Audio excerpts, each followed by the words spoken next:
கர்த்தருடைய பரிசுத்த நாமத்திற்கு ஸ்தோத்திரம் உண்டாவதாக. இன்றைய ஜீவவார்த்தை நிகழ்ச்சியை கேட்டுக்கொண்டிருக்கும் அனைவரையும் கர்த்தருடைய பரிசுத்த நாமத்தினால் வாழ்த்துகிறேன், ஆசீர்வதிக்கிறேன். இன்றைய தின தியானத்திற்கு தேவன் கொடுத்த வேத பகுதி அது லூக்கா எழுதின சுவிசேஷம், அதில் 7ஆம் அதிகாரம், அதில் 50ஆம் வசனம். லூக்கா 7:50. அவர் ஸ்திரியை நோக்கி, உன் விசுவாசம் உன்னை ரட்சித்தது, சமாதானத்தோடே போய் என்றார். இன்றைய தினம் இதை கேட்டுக்கொண்டிருக்கும் தேவ பிள்ளைகளே, தேவ ஜனமே, உங்கள் விசுவாசம் உங்களை ரட்சித்தது, சமாதானத்தோடே போ அப்படின்ற வார்த்தை உங்களை நோக்கி வருகிறது. உங்கள் விசுவாசம் உங்களை ரட்சித்தது. விசுவாசம்னா என்ன? தேவன் மேல் கொண்ட விசுவாசம். எனக்காக யாரும் செய்ய முடிக்கிற தேவனை நோக்கி கூப்பிடுவேன், அந்த விசுவாசம்.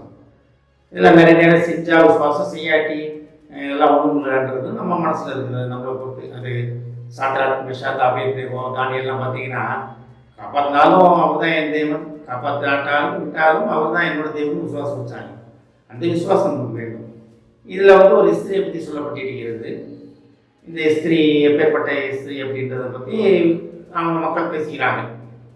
ஆனால் இயேசு கிறிஸ்து வேறு எதுவுமே கேட்கல. எதுவுமே கேட்காம என்ன சொன்னார்? சமாதானத்தோடே போ, உன் விசுவாசம் உன்னை ரட்சித்தது. என்ன விசுவாசம்? கர்த்தரின் பாவங்களை எல்லாம் மன்னிப்பார், என் மீறுதல்களை மன்னிப்பார் அப்படின்ற விசுவாசம்.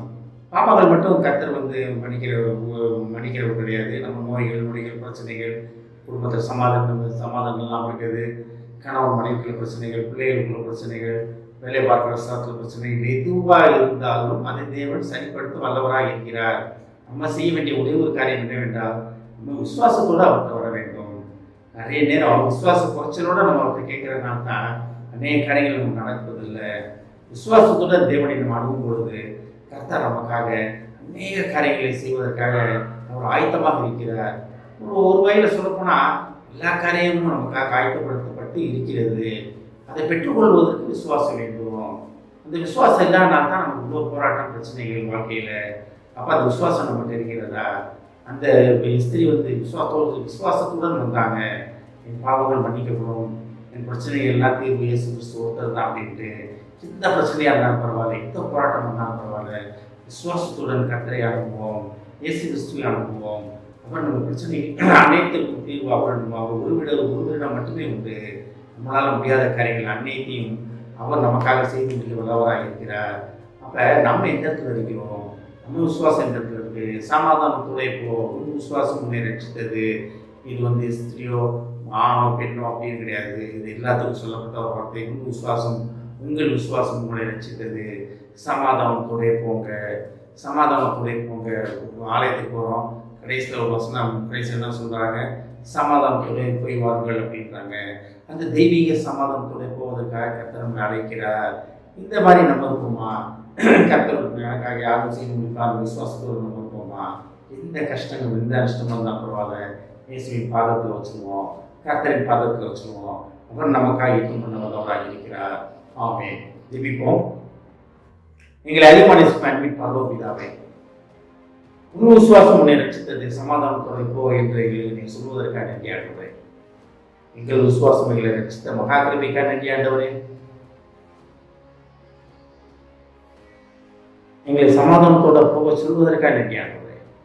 ஏஸ்தாவே, எங்கள் போராட்ட பிரச்சனைகள் அனைத்தையும் 9 பாதத்தில் வைத்து வைக்கிறோம் ஆண்டவரே. சமாதான குறைச்சலான காரியங்களை 9 பாதத்தில் வைத்து வைக்கிறோம். நீர் கொடுத்த சமாதானத்திற்காக, தெய்வீக சமாதானத்திற்காக நன்றி ஆண்டவரே. கேட்டுக்கொண்டு ஒவ்வொருவரையும் ஆசீர்வதிக்கிறோம் அப்பா. ஒவ்வொரு குடும்பத்தையும் ஆசீர்வதிக்கிறோம் ஆண்டவரே. குடும்பத்தில் உள்ள ஒவ்வொருவரும் உண்மை பற்றும் விசுவாசத்திலே வளர்ந்து பெருக உதவி செய்ய மாட்டோம். விசுவாச குறைச்சலான காரியங்களை அந்த குடும்பத்திலிருந்து நீக்கி போடுகிற மாட்டோம். ஒவ்வொரு மனதிலிருந்து இந்த காரியங்களை நீக்கி போடுகிற மாட்டோம். அவர்களுக்கு என்ன பிரச்சனைகள், என்ன போராட்டங்களாக இருந்தாலும் 9 பாதத்தில் அதை சமர்ப்பித்து விட்டு சமாதானத்தோடு போக அவர்களுக்கு நீ அழைத்து கொண்டிருப்பதை உணர்ந்து உம்மிடத்தில் வர உதவி செய்ய மாட்டோம். குடும்பத்தில் படிக்கும் பிள்ளைகள் உங்கள் தெரியணும் அப்பா. இந்த படிக்கும் வாலிப பருவத்திலே உண்மையை உறுதியாக பற்றிக்கொள்ள மாட்டவரே. தேவையில்லாத காரியங்களுக்கு அடிமையாகாதபடி பாதுகாத்து கொடுப்போம்ப்பா. தெய்வீக சமாதானத்தால் அவர்களை நடத்துவோம்ப்பா.